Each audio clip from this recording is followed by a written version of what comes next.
అత్తయ్య, ఏంటమ్మా అప్పుడే లేచావా? అంటే పెళ్ళయింది కదా అత్తయ్య. అమ్మ చెప్పింది అత్తారింటికి వెళ్ళిన తర్వాత పొద్దున్నే లేసి అన్ని పనులు చేసుకోవాలి అని. పర్లేదు, అందరు పడుకోనే ఉన్నారుగా, నువ్వు వెళ్ళి పడుకో, నేను పనులన్నీ అయినాక లేపుతాను. అంటే అత్తయ్య అది. వెళ్ళమ్మా, వెళ్ళి పడుకో. సరే అత్తయ్య. పావని, పూజకి ఈరోజు మన ఇంటికి అందరూ వస్తున్నారు కదా, కొంచెం త్వరగా చీర కట్టుకొని రమ్మా. అదే కట్టుకుందామని ట్రై చేస్తున్నా అత్తయ్య గారు. నాకేమో చీర కట్టుకోవడం రాదు. అయ్యో అంతేనా, ఏముంది, నేను నేర్పిస్తాను. జస్ట్ ఒక 2 hours మెయింటైన్ చేస్తే చాలు, తర్వాత నీ డ్రెస్సులు నీ ఇష్టం. ఏంటమ్మా నువ్వు సామాన్లు కడుగుతున్నావు?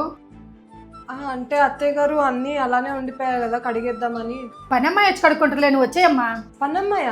అదేంటి అత్తయ్య గారు, పెళ్ళయింది, నేను వచ్చాను కదా, నేను కడుగుతా కదా. నువ్వు ఈ ఇంటికి కోడలుగా వచ్చావు, పనమ్మాయిలా కాదు. పనమ్మాయి చూసుకుంటుంది ఆ పనులన్నీ, నువ్వు వచ్చేసి. సరే అత్తయ్య. ఏమ్మా వంట చేస్తున్నావా? అవునత్తయ్య, టేస్ట్ చూడండి. చాలా బాగుంది.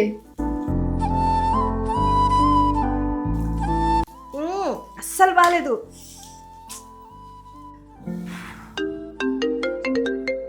ఏంటి వదిన గారు ఇప్పుడు ఫోన్ చేస్తున్నారు? ఆ వదిన గారు బాగున్నారా?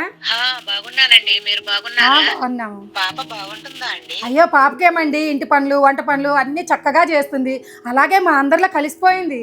మీ అమ్మాయిని మీరు చాలా చక్కగా పెంచారండి.